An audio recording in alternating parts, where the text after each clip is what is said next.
What if I told you that there was an MLB team who didn't win a championship for over a century? A team that made it to the playoffs 16 times, appeared in 7 World Series, and always lost.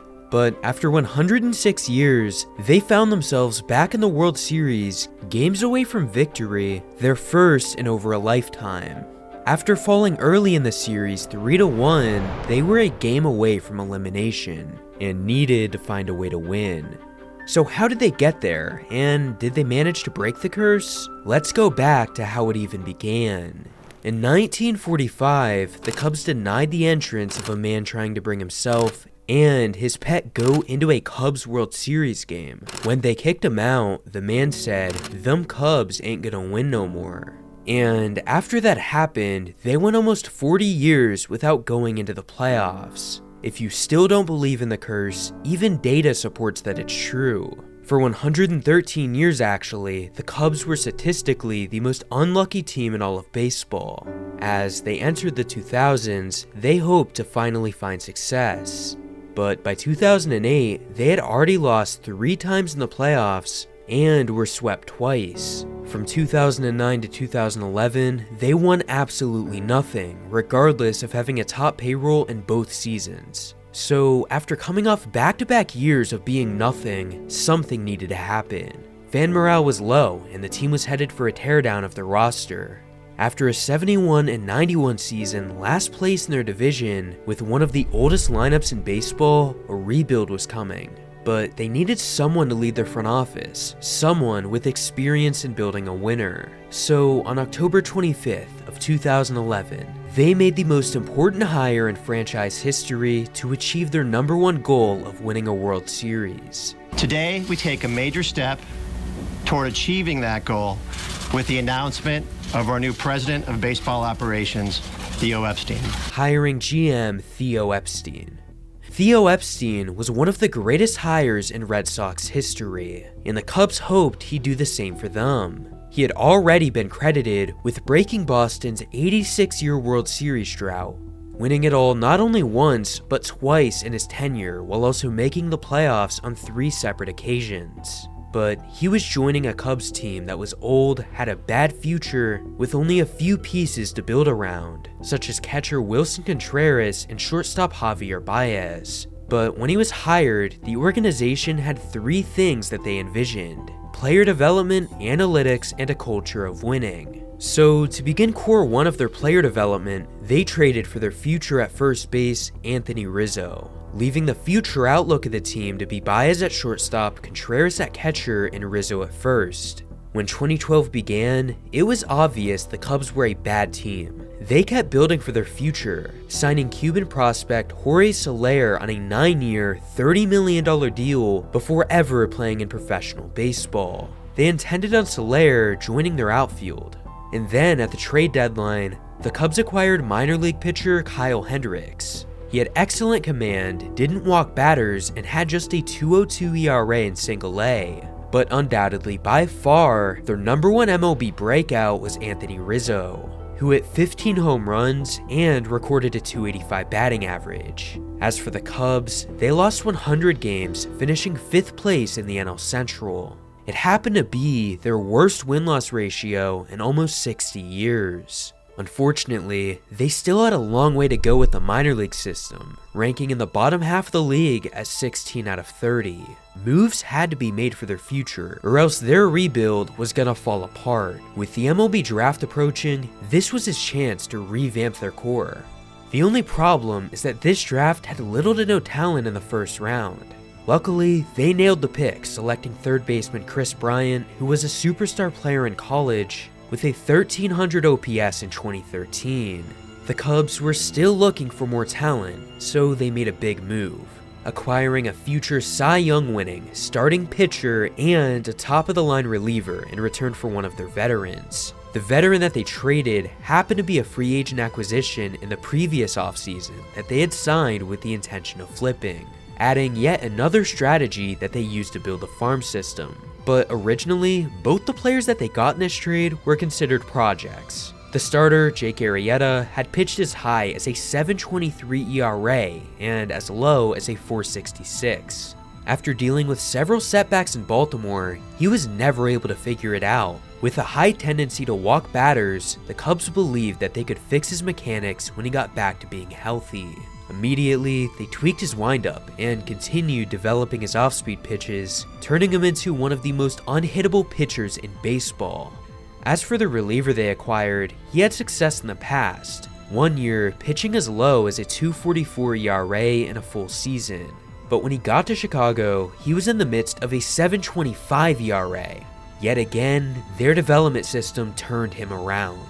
Going into 2014, they hoped to continue their strategy of signing veteran players to flip them in return for prospects. This time, it happened to be Jason Hammel and Emilio Bonifacio. And by the trade deadline, Hammel was on his way to the Oakland A's in a huge trade for the Cubs' future, acquiring top shortstop prospect Addison Russell and outfielder Billy McKinney. The Cubs' prospect list continued growing longer, and it was only going to continue at the draft, where for the first time, they had one last opportunity to have a superstar prospect. Selecting at pick 4, they chose outfielder Kyle Schwarber as one of their last pieces to put in place, officially giving them the #1 farm system in baseball. With prospects finally getting ready, starting pitcher Kyle Hendricks made his MLB debut, pitching a low 2.46 ERA in his first year. But after their 89-loss season ended, they intended on making a full push for 2015. It all started by conducting a search for their next manager. Theo Epstein was searching for someone with analytical experience and a winning background. The #1 clear-cut guy for the job was Joe Maddon. With a reputation of analytics and building a strong culture, the Cubs decided to hire Maddon as their new manager, who in the past had won 2 Manager of the Years and 4 division titles. All that was left now was for the Cubs to spend a ton of money in free agency. With top prospects coming up in their lineup, they had to build out their pitching staff. Theo had one player in mind, and that was John Lester, a pitcher who had been an ace with the Red Sox for years and someone Theo was familiar with. He was reportedly willing to do whatever it took to land him. With Lester coming off of his best season of a 2.46 ERA, his price tag was high. So after bidding with several other teams, the Cubs finally won the bidding, signing on a 6-year deal worth $155 million. The Cubs weren't done adding either, signing starting pitcher Jason Hammel on a 2-year deal. Weeks later, they signed backup catcher David Ross and starting catcher Miguel Montero. Still, the team wasn't perfect and needed to make a move for a starting center fielder. And that's when they decided to trade for Dexter Fowler from the Houston Astros, a player with a relatively good bat that they really wanted, someone that they'd been trying to land for over a month. With their roster set going into 2015, ESPN predicted that they would finish in 4th place, missing out on the playoffs. But that didn't stop GM Theo Epstein from saying, "We proved we can be very competitive within this division, and when you have a chance to compete, you should set your sights high, and that means our goal is the NL Central title next year." Early on through the first few games, they started out 5-3 but realized they had a major problem. With no legitimate player at third base and Mike Olt getting injured, the Cubs needed to do something. So they called up 3rd overall pick Chris Bryant into the big leagues, a rookie who in spring training recorded a .425 batting average with 9 home runs. He carried that success to when he was called up on April 17th, giving the Cubs an elite third baseman. By June 16th, they had a 34-27 record and still had young players rising up the ranks. And on that same day, Kyle Schwarber was called up to play DH and got more playing time as the year went on. They were dominant and easily their best team in the 2010s. On August 30th against the LA Dodgers, it got even better. And he's done it! Jake Arrieta has thrown his first career no-hitter. Arrieta's historic no-hitter led them into their top month of the season, where they went 19-9, their best monthly record since 2003. Their strong finish made them a 97-win team, setting them up for the playoffs. In the wildcard game, the Cubs were traveling to Pittsburgh to face the Pirates. With Arrieta on the mound, the Cubs were confident that they'd win. But on the other side, the Pirates were pitching their star pitcher, Garrett Cole. So, Cubs fans traveled to invade PNC Park and ensure a Pirates loss. And that's exactly what happened. Schwarber hit a home run so far it went out of the stadium and into the Allegheny. As for their pitching, Arrieta went 9 innings and didn't allow a single run, winning their first playoff game since 2003. In the NLDS, they were facing St. Louis, who led the NL Central with 100 wins. And after the first 2 games, the series was tied. However, in the final stretch, the Cubs completely dismantled the Cardinals, hitting a combined 6 home runs. All they had to do now was win in the NLCS, and they were officially in the World Series. But they were playing the New York Mets and completely fell apart in all 4 games. On the pitching and hitting front, they did nothing well, eliminating them from the playoffs. Nonetheless, it was a fantastic season. Joe Maddon was Manager of the Year, Arrieta won a Cy Young, and Chris Bryant was voted Rookie of the Year, though they had a lot to work on if they wanted to soon win a championship. So in the offseason, Theo made it clear that he wanted to add star talent. Early in December, they signed 3 key players: outfielder Jason Hayward, second baseman Ben Zorbis, and pitcher John Locke. On top of it, all of their trades and claims were to improve their pitching. By this point, ESPN had finally predicted for the Cubs to win the NL Central, and suddenly, this team became unstoppable. In April, Jake Arrieta tossed his second career no-hitter. 1 month later, they got even better, with their top catching prospect Wilson Contreras making his debut on Sunday Night Baseball, crushing a home run on his very first big league pitch. On June 27th, their best player, Chris Bryant, hit 3 homers in a single game, making them the best team in baseball by the trade deadline, with the intention of only adding talent, trading for reliever Aroldis Chapman and Joe Smith, 2 players with a proven track record of success. By the end of the year, the Cubs had officially won a league-leading 103 games, leading baseball in ERA and placing top 3 in runs scored. Not to mention, Chris Bryant exploded, winning his first NL MVP. On top of a Cubs team that had world-class defense with a Gold Glove from outfielder Jason Hayward and first baseman Anthony Rizzo. But none of it mattered at all if they couldn't get it done in the postseason. They had a very long road ahead of them, starting in the 2016 NLDS against the Giants. However, the Cubs quickly struggled in Game 1. It was 0-0 nearly all game until the 7th inning, where the Cubs finally got on the board with a Javier Baez bomb, giving them an early series lead. By Game 4, the Cubs were leading the series 2-1, but in that same game, everything was falling apart. In the 9th inning, they were losing 5-2 and were on the verge of heading to a final elimination game. And then, everything changed. Due to a 4-run 9th inning, the Cubs defeated the Giants, officially winning the series 3-1. Now, they were advancing to the NLCS, the same round where they were eliminated previously. This time, they had to beat an LA Dodgers team that had multiple years of playoff experience. By Game 5, it was a tie series at 2-2, and with John Lester set to go for Game 5 and Hendricks in Game 6, the Cubs were in position to come out victorious. And that is exactly what happened. Winning in Game 5, one more would guarantee their first World Series appearance in a very long time. Kyle Hendricks went 7 innings, giving up 2 total hits. With the Cubs leading by 5 runs, a victory was now completely up to Aroldis Chapman to close it out. Left side.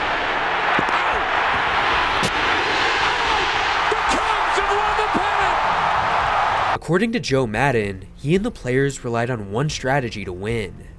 Well, the thing I preached from opening day in spring training is I want us to play the same game regardless of the date on the calendar. The Cubs had officially made it back to the World Series for the first time in 71 years, with their opponent being the Cleveland Indians, a team with a postseason record of 7-1 that had already beat the Red Sox and then the Blue Jays. Still, they also hadn't won a World Series in 68 years. However, things were about to get a lot harder for both of these two teams. In Game 1, the offense couldn't do a thing. But in Game 2, the Cubs had Arrieta and the Indians were pitching Trevor Bauer. Chicago was able to dominate, winning the game 5-1. The series had kept going back and forth, but that was about to change, with the Cubs losing Game 3, 4, now facing yet again another elimination. To somehow win the World Series, they now had to win 3 straight games, which was simply unheard of. And then something changed. Kris Bryant exploded, hitting 2 homers in 2 straight games, leading the Cubs lineup to winning Game 5 and 6. Breaking the curse was going to come down to a Game 7 in Cleveland. The Indians had Corey Kluber on the mound, and the Cubs had Kyle Hendricks. Hendricks hadn't given up a run in 15 consecutive innings, and they were confident that his streak would continue. And from the very first at-bat, this game was insane. Dexter Fowler became the first player ever to lead off Game 7 with a homer. Not long after, the Indians fired back by scoring a run.